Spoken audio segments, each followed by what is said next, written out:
માં ફરી એકવાર સ્વાગત। આજે ભણતરની શું સ્થિતિ છે તે સૌ માતા-પિતા જાણે જ છે। વિદ્યાર્થીઓના ભણતરમાં કેટલો ભાર છે તેની જાણ પણ સૌ વાલીઓને છે।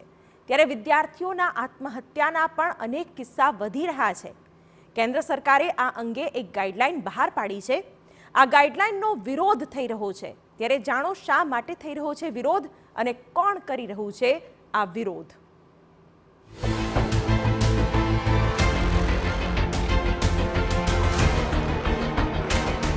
દેશના ઉજ્જવળ ભવિષ્યમાં શિક્ષણની ભૂમિકા ખૂબ જ મહત્વની હોય છે।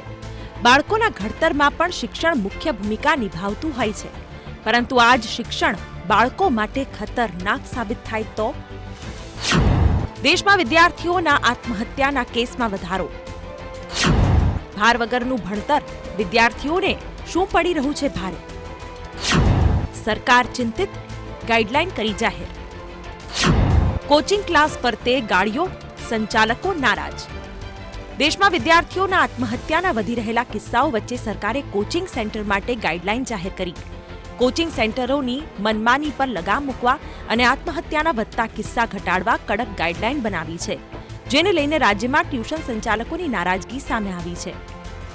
સંચાલકો શા માટે નારાજ થયા તે આપણે વિગતવાર સમજીશું, પરંતુ તે પહેલા સમજો કે સરકારે વિદ્યાર્થીઓની આત્મહત્યાના કેસોમાં ઘટાડો કરવા માટે ટ્યુશન ક્લાસીસ માટે શું ગાઈડલાઈન બનાવી છે। કેન્દ્ર સરકારની ગાઈડલાઈન પર નજર કરીએ તો 16 વર્ષથી ઓછી ઉંમરના વિદ્યાર્થીઓને નો એન્ટ્રી કોચિંગ ક્લાસને 3 મહિનામાં રજીસ્ટ્રેશન કરાવવાનું રહેશે। 50 વિદ્યાર્થીઓ હોય તો જ રજીસ્ટ્રેશન કરી શકશે। રજીસ્ટ્રેશન બાદ જ કોચિંગ શરૂ થઈ શકશે। સ્કૂલના સમય દરમિયાન કોચિંગ ક્લાસ નહીં રાખી શકાય। મોટા તહેવારો પર વિદ્યાર્થીઓને રજા આપવી પડશે। કોઈ ક્લાસની અનેક શાખા છે તો અલગ યુનિટ ગણાશે। જરૂરી જગ્યા અને સંસાધન વગર રજીસ્ટ્રેશન નહીં થાય। પ્રતિ વિદ્યાર્થી ન્યૂનતમ 1 સ્ક્વેર મીટરની જગ્યા જરૂરી। નોટ્સ તેમજ સામગ્રી વધારાની ફી વગર આપવાની રહેશે।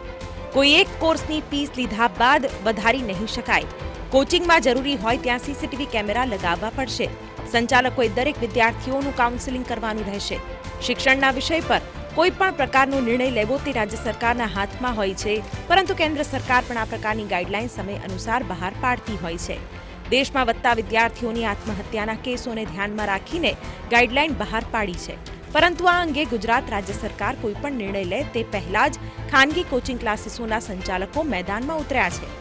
ફેડરેશન ઓફ એકેડેમિક એસોસિએશનની બેઠક મળી હતી અને ગાઈડલાઈનને લઈને ચર્ચા કરવામાં આવી હતી। આ બેઠકના અંતે સંચાલકોએ નારાજગી વ્યક્ત કરી હતી। તેઓના મુદ્દાઓ પર વિગતવાર વાત કરીશું, પરંતુ તે પહેલા જાણો કે કેટલા આવા મુદ્દા છે કે જેના પગલે સંચાલકો નારાજ છે।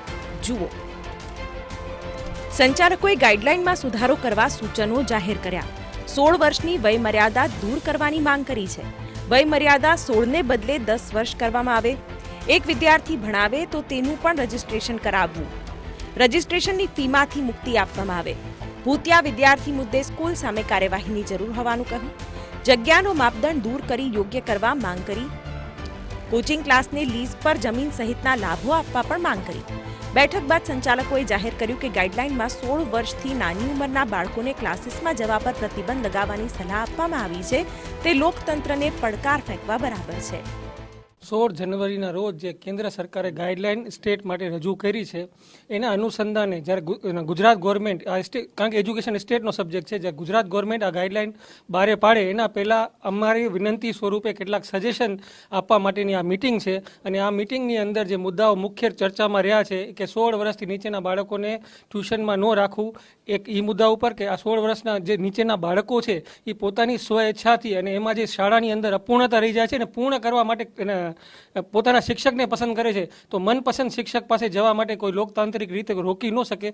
આ જે છે ડેમોક્રેટિક વેલ્યુઝ ઉપર જે એને છે પ્રહાર છે, તો એ ન થવું જોઈએ। અને જે 1 સ્ક્વેર મીટર જે છે એક તો એ ક્લાસીસ માટે ઇમ્પોસિબલ નેક્સ્ટ ટુ પોસિબલ વસ્તુ છે, તો એ પણ ન થવું જોઈએ।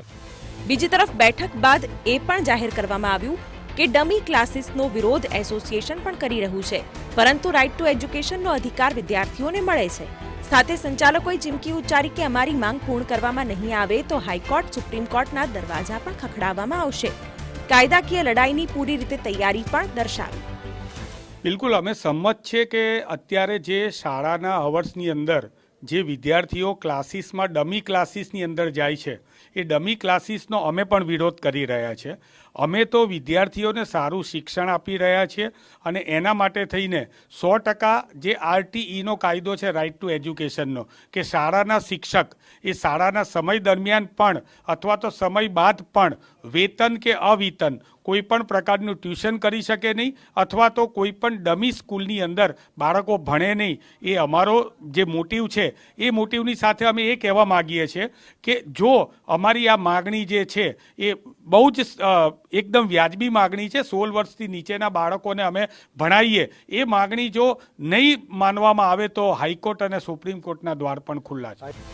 બીજી તરફ નોડલ એજન્સીની પણ માંગ ઉઠી છે. અનેક ક્ષેત્રે નોડલ એજન્સીઓ કામ કરતી હોય છે. ખાનગી ક્લાસીસની જવાબદારીઓ અને અધિકારોની સાચવણી માટે પણ આ પ્રકારની નોડલ એજન્સી હોવી જોઈએ. સાંભળો શું કહી રહ્યા છે સંચાલકો.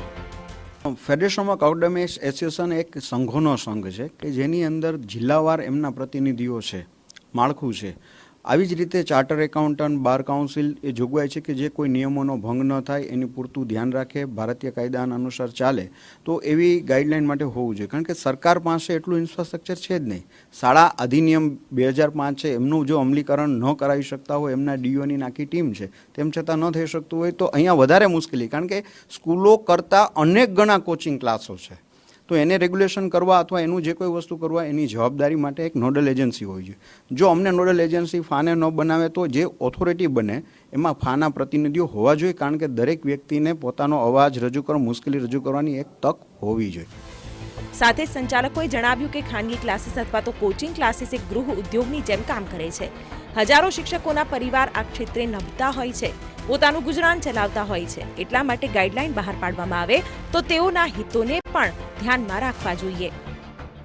અમે લોકો મોટાભાગના એવા ટ્યુશન ટીચર્સનું અમારું સંગઠન છે કે જે ધોરણ 10 કે એનાથી નાના વર્ગના બાળકોને ભણાવી રહ્યા છે. કોઈ એક વિષયના જ શિક્ષકો છે.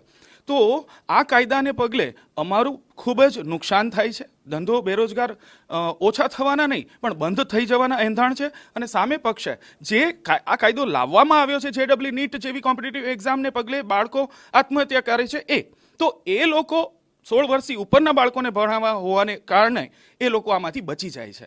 તો આ અમારા માટે બહુ મોટો વિરોધાભાસ છે. અને અમારા ત્યાં ફેડરેશન ઓફ એકેડેમિક એસોસિએશન ગુજરાતમાં 99 સભ્યો બધા ધોરણ 10 કે એનાથી નાના બાળકોને ભણાવતા ગૃહ ઉદ્યોગ સમાન છે. એનું આમાં બહુ જ મોટો પ્રશ્ન છે. હાલ તો સંચાલકો ગાઈડલાઈનમાં સુધારને લઈને રાજ્ય સરકાર અને કેન્દ્ર સરકારને રજૂઆત કરવાના છે અને આશા વ્યક્ત કરી રહ્યા છે કે સરકાર યોગ્ય નિર્ણય લેશે. ત્યારે આ મુદ્દે રાજ્ય સરકાર શું નિર્ણય લે છે તેના પર પણ નજર રહેશે. સચિન પાટીલ, TV9.